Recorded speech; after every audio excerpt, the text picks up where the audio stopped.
Bascom Palmer is part of the University of Miami Health System. This hospital is ranked nationally as the #1 eye hospital in the United States. We are also the first in Florida to implant the retinal prosthesis and will likely be the only center able to accomplish this in the near future. We were about 70th in the world. We implanted the 70th implant, and to date about 100 prostheses have been implanted around the globe. The teamwork and infrastructure that is required to perform a surgery of this type is truly extraordinary. At least 20 people were involved in the surgery itself, including 2 surgeons, 3 representatives from the company who were checking the device during the surgery, and nursing personnel who were numerous. They helped attend to the patient, and the anesthesiologist kept the patient safe during the 5.5-hour surgery. It doesn't actually take a village to implant the device, but it requires a very large and well-organized team such as Bascom Palmer can supply. Later, you will hear about the essential component of post-operative training and tuning of the device and the personal effort that our patient made to make the most out of her bionic eye. The project began with Dr. Byron Lamb, who is the project leader, and for years has cared for patients with retinitis pigmentosa at Bascom Palmer. He unfortunately could not be here today. Retinitis pigmentosa is an inherited disease that produces gradual loss of vision and usually blindness that can occur at various ages of life.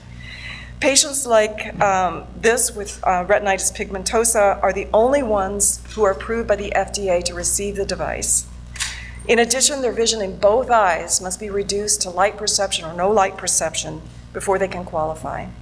Dr. Lamb secured permission for Bascom Palmer to implant the device, arranged for training of all of the numerous staff who participated, and selected our first patient, who was an ideal candidate for it, who you will hear later. I would like now to turn the conference over to Dr. Grigori now. She's going to describe the device and how we implanted it into the eye. And there's also a short video that we're going to use now to make an introduction to the device for you. Good morning. Let me tell you a little bit about the surgery. It was a very complex and multi-step procedure. The most important... Now, I'm going to interrupt you. We'll have the video first, just for a second, all right? Sounds good.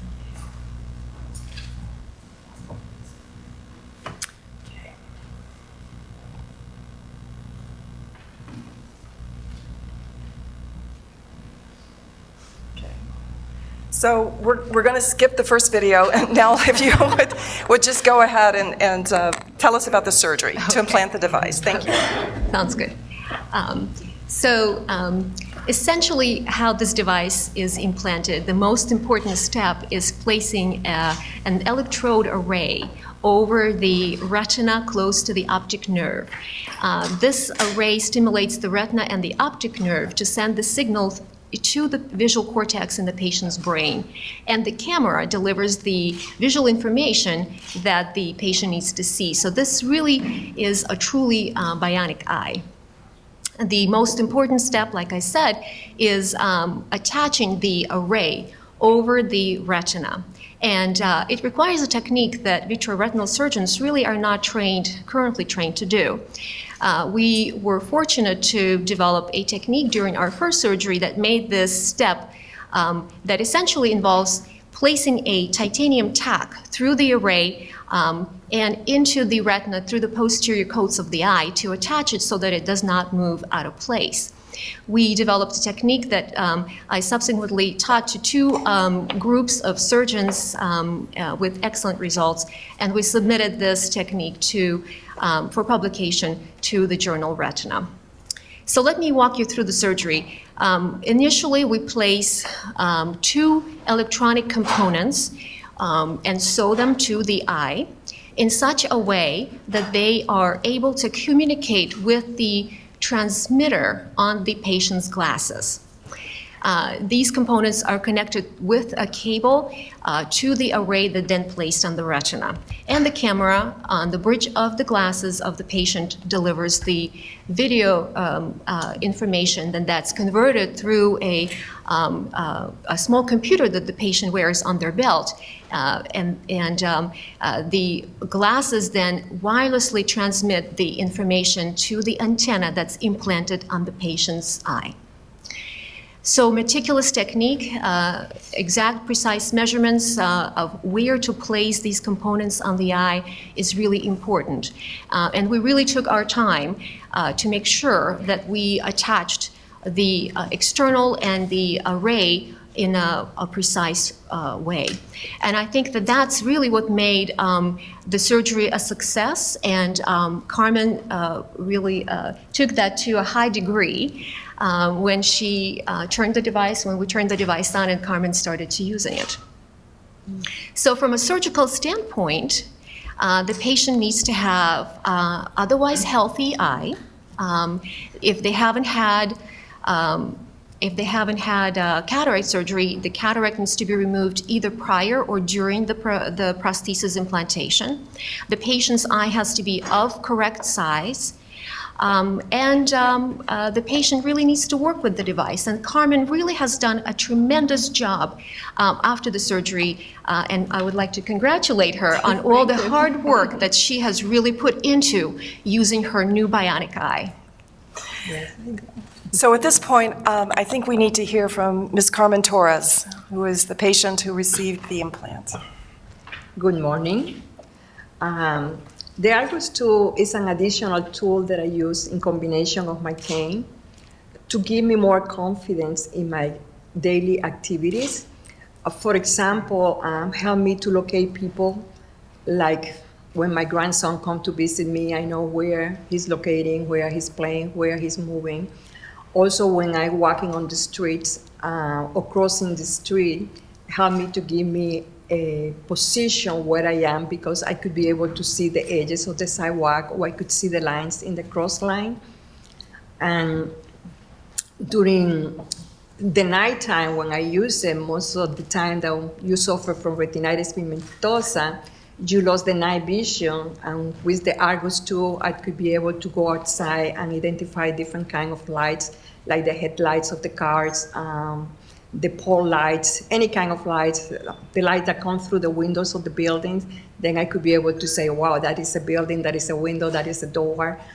And basically, with the Argus tool, you just have one light, and this light got different meaning. You have to know what is there to be able to identify what kind of light is the projection that you are receiving. It's very hard to identify this at the beginning, because it's like learning a new language. And little by little, you start identifying that kind of lights for every object that you see. Every day, every night, every situation is the same light, but the meaning is different. Then that is when my critical thinking is coming to the point to identify and know what I'm seeing and make a meaning to that. And like I said, it's like learning a new language, and every day you learn a little bit more and more and more. At the end of the day, you got a better understanding about the device. Also, the engineers from Bascom Palmer, they're sending me some PowerPoints for me to exercise in my house, and I could be able to practice my reading, my tracking motion movements, the speeds of objects moving in the PowerPoints. And it has been very comfortable for me to use it at home and to use it when I feel that I want to work with so many details that I have to pay attention. I'm very happy with my decision to put the implants on myself. I think this device is promised a lot for the future generation and for the future people. I love the potential. It's a great potential that they could offer to any person that is blind due to the retinitis pigmentosa. And in the future, I see that I'm moving forward to be able to use the best of this device for my own benefits of mobility. Great. So Thank you very much. So next we're going to hear from the biomedical engineers who have worked with the technical aspects of this. They've created many special tools for Ms. Torres to use, and they're going to show you some videos that will give you a better idea of the actual vision that is achieved with the device. So this is Mariela Aguilar and Alex Gonzalez. We'll take over now.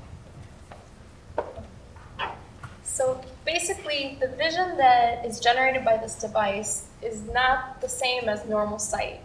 So here, the engineers at Bascom Palmer created a vision simulator so that the patient's family and friends could understand what the patient is experiencing. So on the lower window, you can see that that's what normal sight would look like, but on the top window is what the patient is experiencing. They're seeing the contrast, the different contrast, and that's what their vision is similar to. So we created this vision simulator in order for people to better understand and perceive what the patient is experiencing.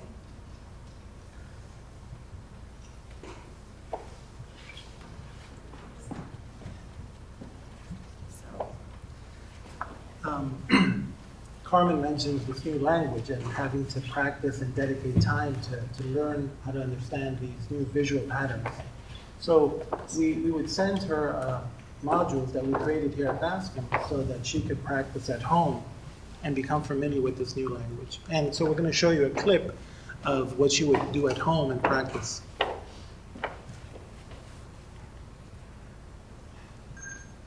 Maybe not.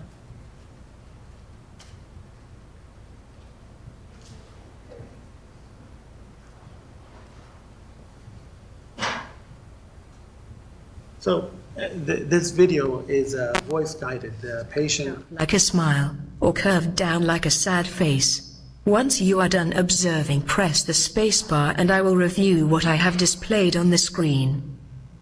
The curved bar on the screen is curved up like a smile. Focus on the upper and lower edges as they curve up at the ends. Can you see how it curves up?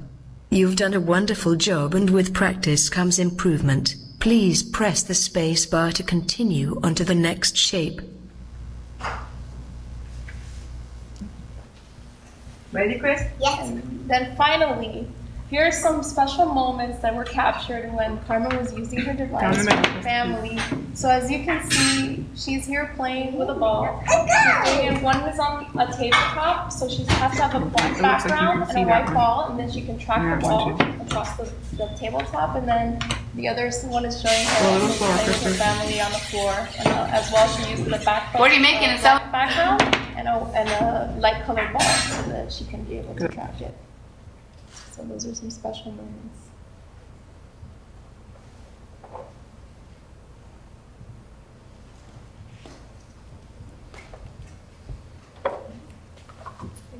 There's one more video, correct? No. No? That's it? Okay. Well, thank you very much. I hope you found this as interesting as I did. I've watched these videos many, many times, and they continue to fascinate me. What it took to accomplish that vision is remarkable.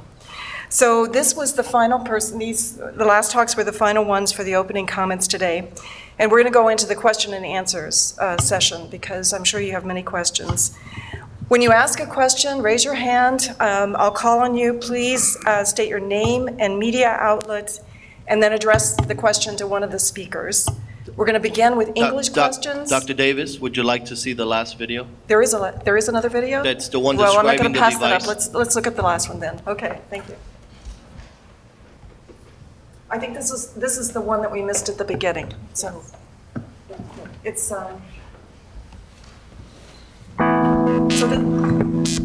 this shows the external In device. Second Sight's Argus 2 retinal prosthesis system, a miniature video camera in the eyeglasses captures the scene.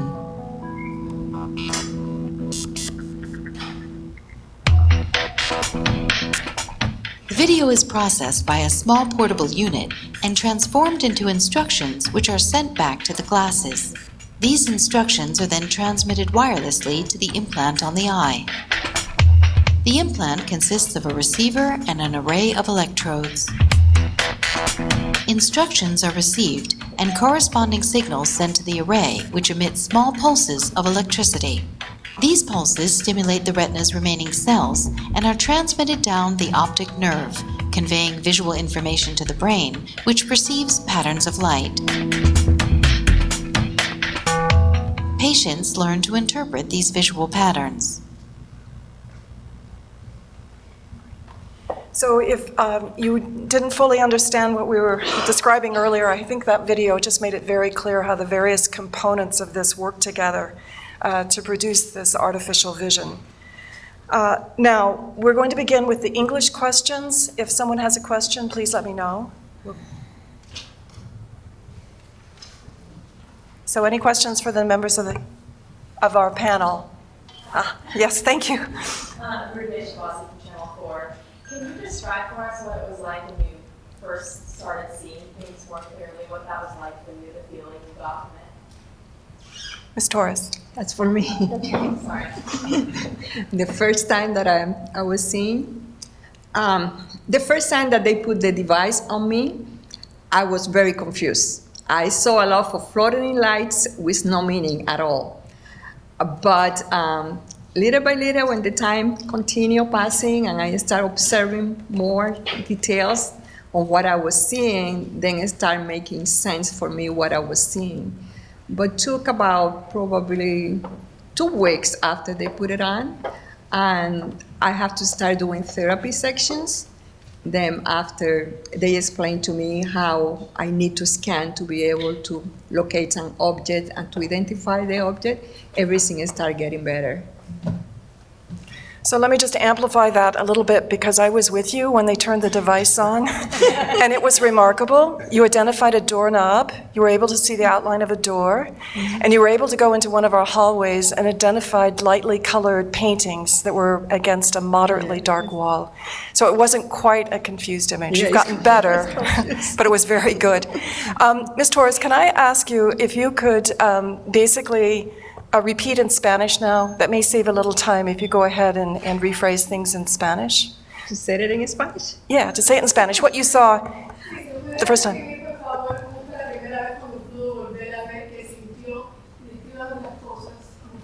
Sí, la primera vez, como yo mencioné, me sentí bien confundida por ver luces por primera vez, después de estar 16 años sin haber visto absolutamente nada.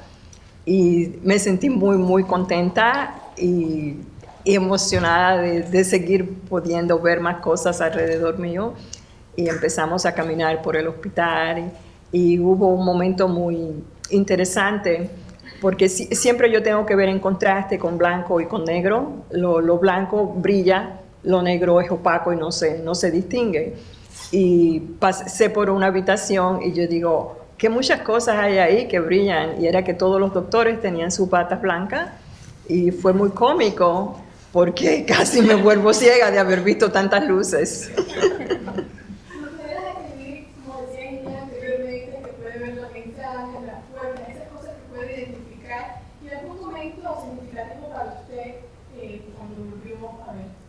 Fue muy significativo poder hacer actividades con mi nieto y identificar, por ejemplo, cuando estoy caminando, cruzando la calle, yo puedo ver las líneas que hay pintadas en el suelo y puedo mantener mi cuerpo derecho para poder localizar la otra parte de la calle. Y también sucede cuando camino sobre la acera o la banqueta, me mantengo derecha porque puedo ver los 2 bordes de la acera y me da la sensación de poderme alinear en conjunto hacia donde voy. Should we repeat that in English, do you think? Yeah. Do you want to repeat that in English now? We're so fortunate to have a very talented and bilingual patient. Okay. So this, I believe, the question was regarding your activities, what you were able to do that you couldn't do before. She asked me how was my first time that I saw and I did an activity using the device, and I said that it was very emotional for me when I played with my grandson with the balls. It made me feel very good. And also, I was explaining to her that when I walk on the sidewalk or crossing the street, I could be able to see the marks down on the pavements, and keep me aligned with where I'm going, moving forwards to the next target or crossing the street. It's more simple for me, give me more confidence about what I'm doing every day.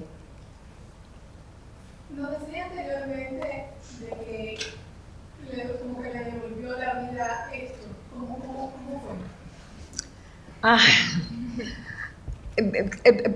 Perder la vista por el problema de retinitis pigmentosa es una enfermedad que es bien difícil porque tú empiezas a perder tu vista gradualmente y la forma en que yo perdí mi visión fue de un día para el otro. Me levanté y dejé de ver absolutamente todo y tú te sientes como si alguien te robara algo que es muy valioso para ti y tú no puedes hacer absolutamente nada. Te da mucha frustración, impotencia cuando te prometen que tú vas a tener algo, que vas a poder ver, que vas a poder identificar, tú te llenas de muchas emociones porque es algo bien grandioso. Yo solamente tengo una luz, pero esta luz me da vida, me da alegría, puedo decir, veo algo, no es completamente oscuridad. Yes, could you make that statement in Asian? Repeat, and indicate the question, and then speak in English. That would be wonderful. I said that I was blind for 16 years. When I lost my vision from one day to the another. I stopped seeing, and you feel like somebody steals something from you, and of course you feel very angry, very sad. And when some device like the Argus 2 is promised to you to see a light, it's great because you don't have nothing, you got darkness all the time. Doesn't matter if this light is limited, but it's very good for me to help me with everything and give me happiness, perspective. I think I have a future with this, and the more that I work with the device, I feel much better. Very nice, thank you. Can we ask a question in Spanish for the doctors? Sure. I don't know that I can do answer in Spanish, apparently. Oh, you did. Dr. Davis, do you want to do that in Spanish? My Spanish will be real broken. I need to hear it again, and my Spanish is pretty bad. Tell me again. I basically want to know in Spanish how does it work, the implant. Well, I could do it. Está muy complicado. I'm sure you.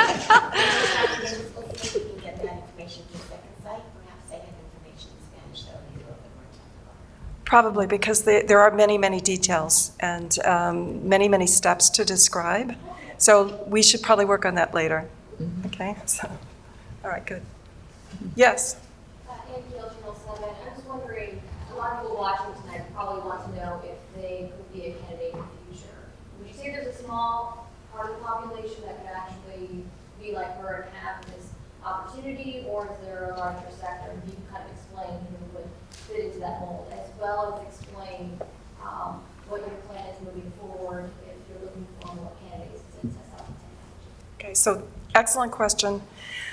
Retinitis pigmentosa occurs in 1 in 4,000 people in the United States, but only a smaller portion of those patients are going to be eligible for the device. And at this time, only patients with retinitis pigmentosa are eligible. So their vision has to be very deteriorated, and we also have to feel that they are a good candidate for the device.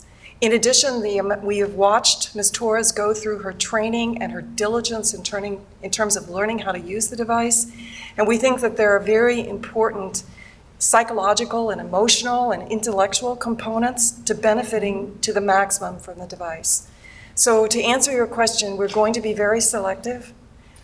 Most patients who would be interested in having improvement in vision are not going to qualify, either because their vision is already too good, better than you could achieve with the device, or they don't have retinitis pigmentosa, or there's some other factor that we think would inhibit their receiving the excellent result that Ms. Torres did. But if I may, Moving forward, you guys need to have more candidates coming in, and also what would be the cost that you guys are absorbing? Well, I guess this is the time to recognize that Ms. Torres's insurance company allowed her to have the surgery. And we could discuss the funding later, but the funding is certainly an issue because this is not an inexpensive device. It's handmade, they're made one at a time. And the surgery itself and the complexity of it is also expensive, plus the great deal of training that we have. But we are identifying additional patients, and I believe that Dr. Grigori has identified a patient who is through the Veterans Administration system. And I think he is also a good candidate, and that may be our second patient, but we're taking it one at a time. We are not actively recruiting large numbers of patients for the device. It's much more selective than that. But if I may just make a comment that there is hope for patients with other retinal degenerations. The company is planning on expanding, and the first patient with macular degeneration just had this implanted in the United Kingdom. So this is definitely just the beginning. I think the future holds promise for other patients, and we just need to continue working and making wonderful innovations in terms of rehabilitation and surgical implantation, and move ahead. Yes. Can you explain the significance in the medical community of this development, what it means, what the implications are going forward?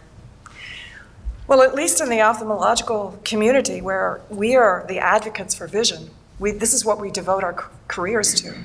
And to have a group of patients that are potentially going to be able to be helped now, that previously we felt were irreversibly blind, is amazing. It's wonderful. And so the impact, I think, goes back to the issues of realizing, yes, we are making substantial progress in the field of ophthalmology. And I can say that personally for me, and I'm sure every other part of the team here, to be able to participate in that, to have our institution participate, is truly a wonderful thing.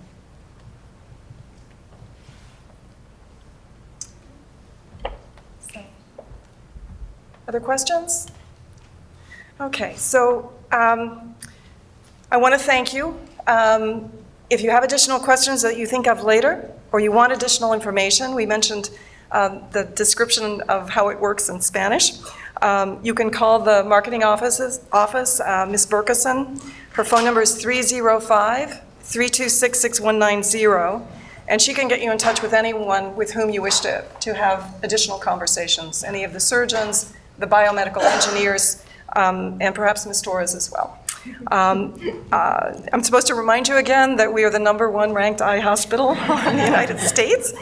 We are exceptionally proud of that distinction. There will be a packet of additional material regarding retinitis pigmentosa and the device that's available for you, including a thumb drive, which I believe includes some of the visual materials that we showed. I want to thank Ms. Torres for coming here. You're welcome. This is the second time that she has shared our stories. The first time was with her story. The first time was with the Miami Ophthalmological Society. It was attended by numerous ophthalmologists in the city of Miami. It was a wonderful sharing of her experience, and I want to thank you for that as well. And I want to thank Dr. Grigori and Mariella and Aguilar and Alex Gonzalez as well for participating in the conference today. So thank you very much. We're going to conclude now. Thank you.